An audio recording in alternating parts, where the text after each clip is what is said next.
background, what can fans expect with Legion?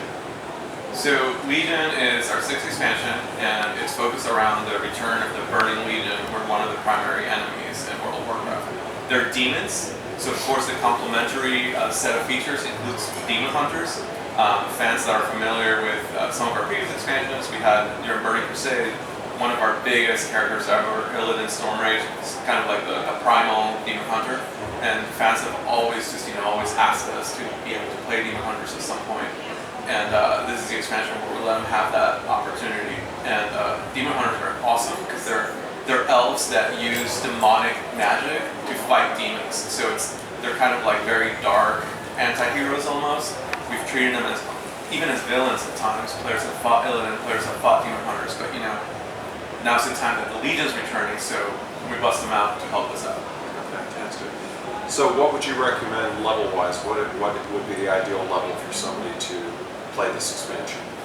I think that's one of the cool things about this expansion is we've tried to have a really big focus to make sure that someone could roll in that was already max level from Warlords of Draenor, but we've also put a lot of work into a boost experience.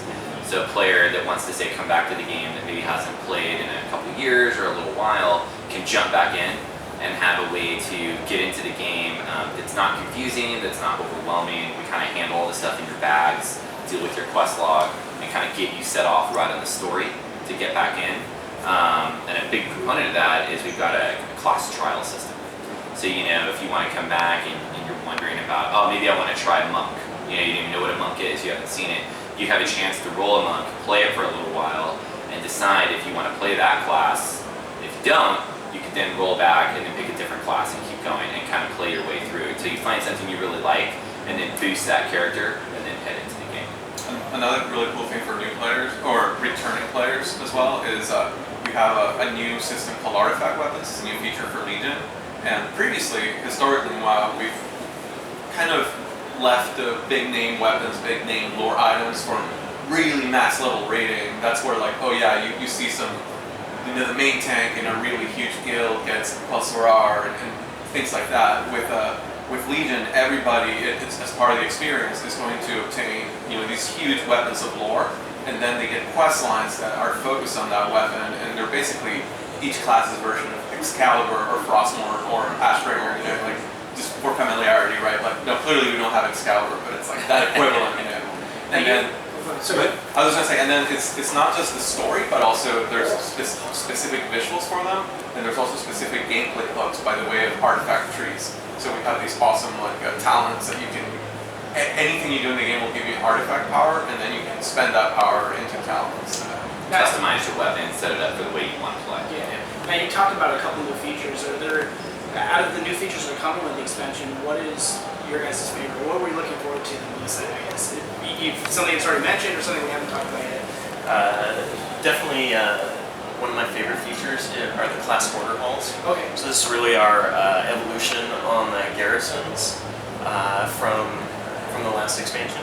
And what happens in the class order hall is it's a central hub for your class. You all gather there. You're going to go on amazing epic stories led by your character.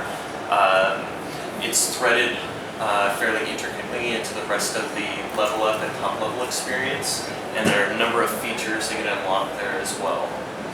A big one I'm super excited about is world quests. So world quests for us is really the concept of outdoor world content that happens once you hit max level. Okay. And it's completely dynamic. So it's not like if you know about, kind of in the past we've had daily quests where you can go somewhere and the quest that they give you might be different, or the quest giver could swap. But that was always kind of a preset randomization. This is a completely new dynamic system that picks different places in the world at preset times. It could be every 4 hours, every couple days. We even have some things that reset every week, that are world bosses, right? So it's content for every type of player. You could solo this stuff, you can do it with a small group. Something like a world boss, you'd be doing with 50 people in an area. But the key, I think, is that every time you log into the game, the idea is that there's something fresh and something new for you to do. And we've tried to reward it pretty heavily, really make sure that players, they don't burn out on one individual thing. It helps send people across the world and really see a place you didn't see before. In your level up experience, you didn't get everywhere. We can send you back there with this. What's cool about the quests is they don't come in one flavor. We have PvE world quests, we have professions world quests, we have pet battles world quests, Yeah. we have PvP world quests, group world quests, solo world quests, you name it. Yeah, exactly.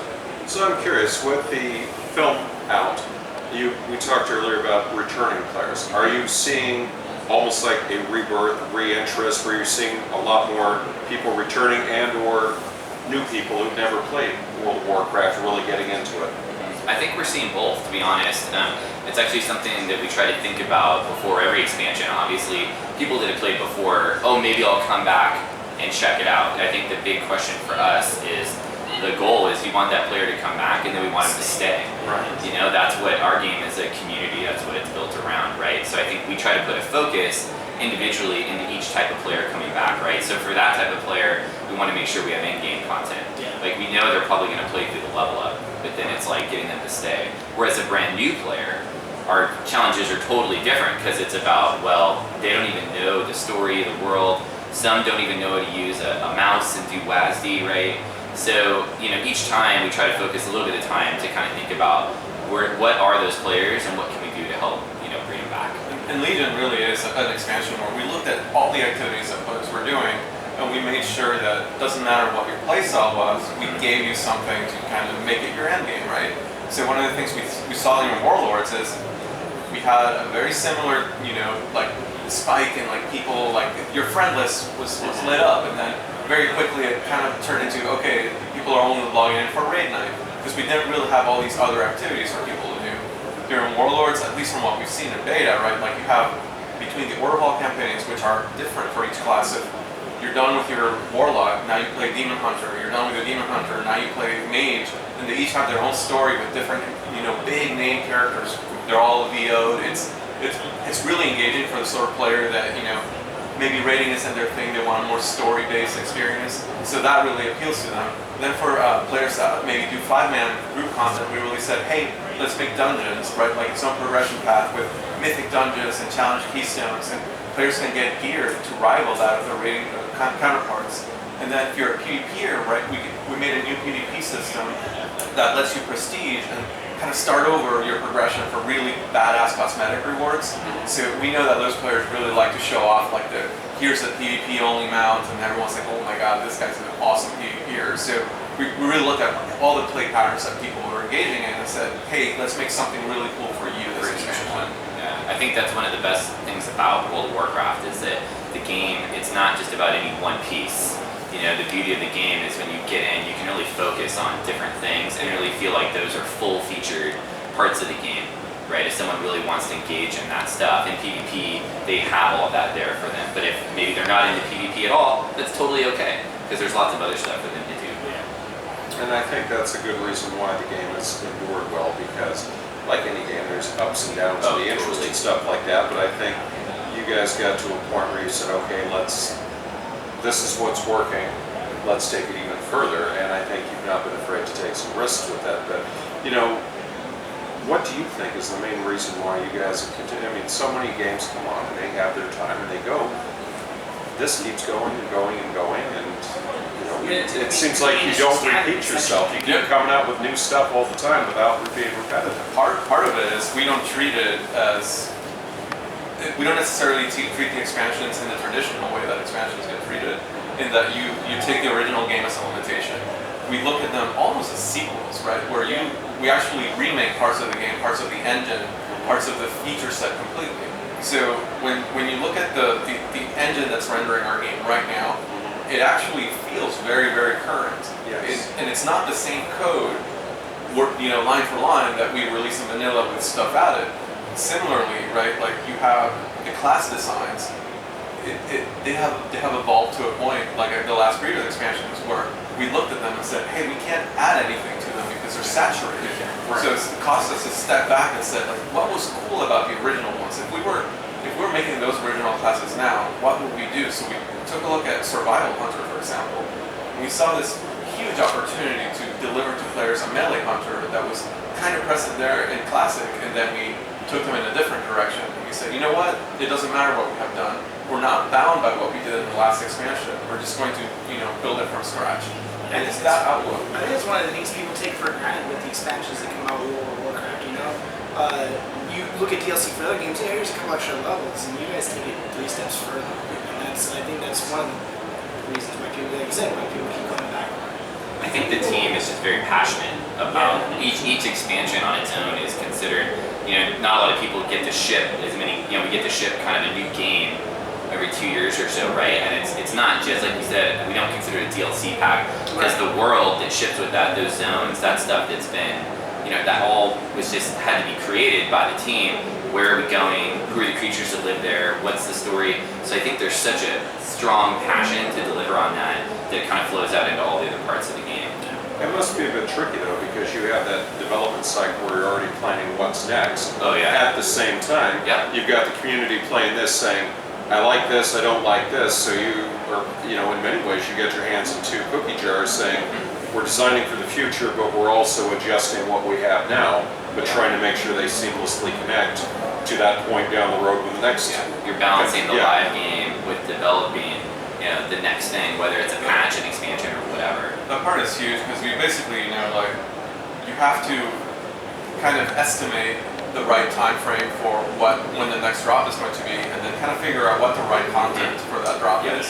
And one of the things that I think is going to be really important for us this cycle is to really aggressively deliver more frequent drops so we can react to shifts and to where our predictions might be wrong, right? Like if we underestimated the amount of support we needed to give to say 5-man dungeon players, and we need to address that in a patch, like it doesn't help us if our patch schedule is kind of as it's not as aggressive, sparse as it used to be, right? Like because then we can't address those issues until like 6 or 7 or 8 months. Yeah. So one of the things we're looking at with Legion is really going strong at the door with like, hey, not only are we going to give you all this content, but there is this just pipeline of content for you to consume and enjoy in the months to come. Nice. So let me close with this. I'll try not to make it too leading, but going forward, what are some things you would love to be able to do in the future or include? Man, it's kind of an I know open that's list. very open-ended, but No, it's something we talk about all the time, right? And a lot of features that actually end up, even in Legion, might have been a feature that came up 3 or 4 years ago that we wanted to do that feature, right? I'm trying to think of some specific. We definitely have one that we really want to get in front of players very soon, and that's the ability for players to get together more easily in their activities. One of the things that was really painful during Warlords is, like I mentioned earlier, your friends list lit up, and they might have been doing a dungeon, and you might have been doing a dungeon, and it was really hard for you to communicate and say like, oh, I wanted to be in the queue with you, and it's something that some of our other games like Diablo or Heroes or Overwatch makes it a little bit more seamless, so we're looking into integrating that very soon. thank you so much, guys. Thank you, guys.